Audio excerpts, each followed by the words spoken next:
ಈಗಾಗಲೇ ಬೆಂಗಳೂರಿನಲ್ಲಿ ಸಾಕಷ್ಟು ದೊಡ್ಡ ದೊಡ್ಡ ಗುಂಡಿಗಳಿವೆ. ಗುಂಡಿ ಮುಚ್ತೀವಿ ಅಂತ ಸರ್ಕಾರ ಕೂಡ ಹೇಳಿದೆ, ಡೆಡ್ಲೈನ್ ಕೂಡ ಕೊಟ್ಟಿದೆ. ಆದರೆ ಈಗ ಡೆಡ್ಲೈನ್ ಅನ್ನೋದು ಹೆಸರಿಗಷ್ಟೇ ಡೆಡ್ಲೈನ್ ಆಗಿದೆ. ಆ ಡೆಡ್ಲೈನ್ ಈಗ ಡೆಡ್ ಆಗೋಗ್ಬಿಟ್ಟಿದೆ ಅಂತ ಒಂದು ಪರಿಸ್ಥಿತಿ ಬಂದಿದೆ. GBI ಅಧಿಕಾರಿಗಳು ಗುಂಡಿ ಮುಚ್ತೀವಿ ಅಂತ ಹೇಳ್ತಾ ಇದ್ರು ಕೂಡ ಗುಂಡಿ ಮುಚ್ತಾ ಹೋಗ್ತಾ ಇದ್ದಂತಾನೆ ಮತ್ತೆ ಗುಂಡಿ ಬಾಯಿ ತೆರ್ತಾವೆ. ಇದೇ ವಿಚಾರ ಈಗ ರಾಜಕಾರಣದಲ್ಲೂ ಕೂಡ ದೊಡ್ಡ ಮಟ್ಟಿಗೆ ಚರ್ಚೆ ಆಗ್ತಾ ಇದೆ. ಮತ್ತು ಸರ್ಕಾರವನ್ನು ವಿಪಕ್ಷಗಳು ತಿವಿತಾ ಇದ್ರೆ CM DK ಶಿವಕುಮಾರ್ ಎಲ್ಲವನ್ನೂ ಕೂಡ ಮಾಡ್ತೀವಿ ಅನ್ನುವಂಥ ಭರವಸೆನ ಕೊಡ್ತಾ ಇದ್ದಾರೆ. ಹಾಗಾದರೆ ಏನಿದು ಗಲಾಟೆ, ಏನಾಗ್ತಾ ಇದೆ ನೋಡೋಣ. ಡೆಡ್ ಲೈನ್ಗಳು ಡೆಡ್ ಆಗ್ತಿದ್ದಾವೆ ಹೊರತು ಅಭಿವೃದ್ಧಿ ಆಗ್ತಾ ಇಲ್ಲ.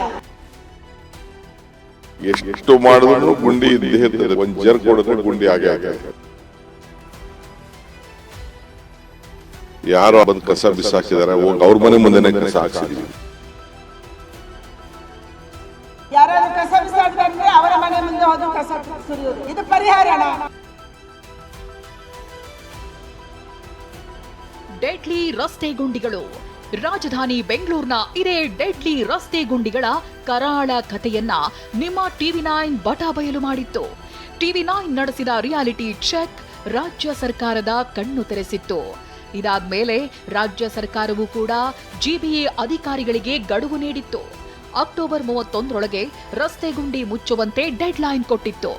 ಆದ್ರೆ ಗಡುವು ನೀಡಿದ್ರೂ ರಸ್ತೆ ಗುಂಡಿಗಳಿಗೆ ಮುಕ್ತಿ ಸಿಕ್ಕಿಲ್ಲ.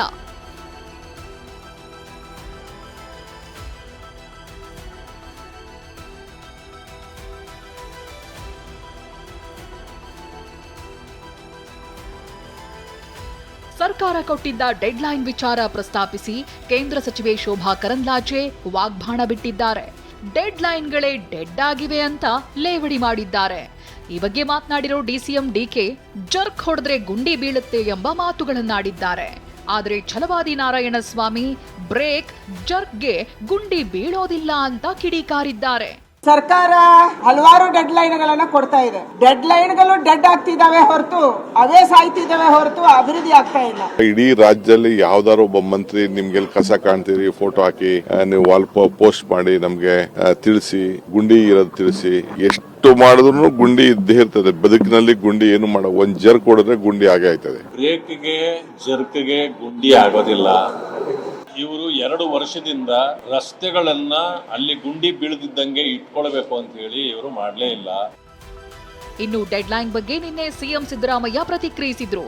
ಪ್ಲೀಸ್ ಆಸ್ಕ್ DK ಶಿವಕುಮಾರ್ ಅಂದ್ರೆ ದಯವಿಟ್ಟು DK ರನ್ನ ಕೇಳಿ ಅಂತ ನಡೆದು ಬಿಟ್ಟಿದ್ರು. ಈ ಮಾತಿಗೆ ಕೇಂದ್ರ ಸಚಿವ SD ಕುಮಾರಸ್ವಾಮಿ ವ್ಯಂಗ್ಯ ಮಾಡಿದ್ದಾರೆ.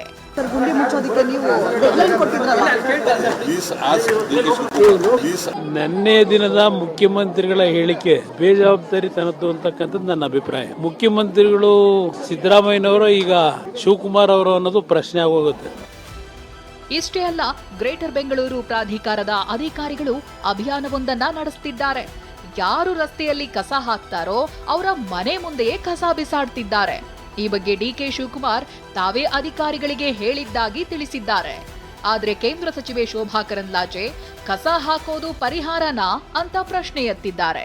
ಯಾರು ಆತರ ಬಂದು ಕಸ ಬಿಸಾಕಿದಾರೆ, ಅವ್ರ ಮನೆ ಮುಂದೆನೆ ಕಸ ಹಾಕ್ಸಿದೀವಿ. ಹೇಳಿದೀನಿ ನಾನು, ಎಲ್ಲ ಯಾರು ಆತರ ತಂದು ಕಸ ಹಾಕ್ಬಿಟ್ಟು ಹೋಗ್ತಾರೆ, ಹೋಗಿ ಅವ್ರ ಮನೆ ಮುಂದೆ ಕಸನ ಒಂದಷ್ಟು ಹಾಕಿ ಅಂತ ಹೇಳಿದೀವಿ. ಇವರು ಮಾಡ್ತಾ ಇರೋದು ದೊಡ್ಡ ಗಣಂದಾರಿ ಕೆಲಸ. ಅಂದ್ರೆ ಯಾರಾದ್ರೂ ಕಸ ಬಿಸಾಡಿದ್ರೆ ಅವರ ಮನೆ ಮುಂದೆ ಹೋಗಿ ಕಸ ಸುರಿಯೋದು, ಇದು ಪರಿಹಾರನಾ?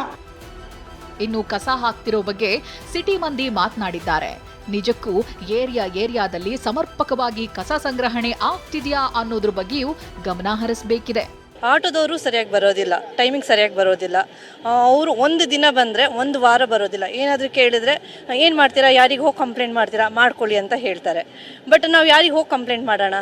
ಕಂಪ್ಲೇಂಟ್ ಮಾಡಿದ್ರು ಕೂಡ ಅವರು ಆ್ಯಕ್ಷನ್ ತಗೊಳ್ಳೋದಿಲ್ಲ. ಅಕಸ್ಮಾತ್ PP ಹೋದ್ರೆ ನಾವು ಆಫೀಸ್ಗೆ ಹೊರಟಿರ್ತೀವಿ. ಸೊ ಆ ಟೈಮಿಗೆ ನಾವು ಹಾಕೋಕ್ಕಾಗಲ್ಲ. ಮೊದಲಾಗಿದ್ರೆ ಏನೋ ಪುಟ್ಟಿ ಇತ್ತು. ಸೊ ಒಂದ್ಸಲಿ ಒಂದು ಕಲೆಕ್ಟ್ ಆಗಿರುತ್ತೆ, ಒಂದು ಕಲೆಕ್ಟ್ ಆಗಿರಲ್ಲ. ಆ ಟೈಮಿಗೆ ನಾವಿರಲ್ಲ, ನಾವು ಎಲ್ಲೋ ಹೋಗಿರ್ತೀವಿ, ಆಫೀಸ್ಗೆ ಹೋಗಿರ್ತೀವಿ. ಅದೇನೇ ಹೇಳಿ, ಮೊದಲೇ ನವೆಂಬರ್ ಕ್ರಾಂತಿ ಎಂಬ ಭೂತದ ಬಾಯಲ್ಲಿ ಸಿಲುಕಿರೋ ರಾಜ್ಯ ಸರ್ಕಾರಕ್ಕೆ ಬೆಂಗಳೂರಿನ ರಸ್ತೆ ಗುಂಡಿ ಮತ್ತೆ ಕಸದ ಸಮಸ್ಯೆ ಗಾಯದ ಮೇಲೆ ಪೆಟ್ಟು ನೀಡಿರೋದಂತೂ ಸುಳ್ಳಲ್ಲ. ಕಿರಣ್, ಅನಿಲ್ ಜೊತೆ ಈರಣ್ಣ ಬಸವ, TV9 ಬೆಂಗಳೂರು.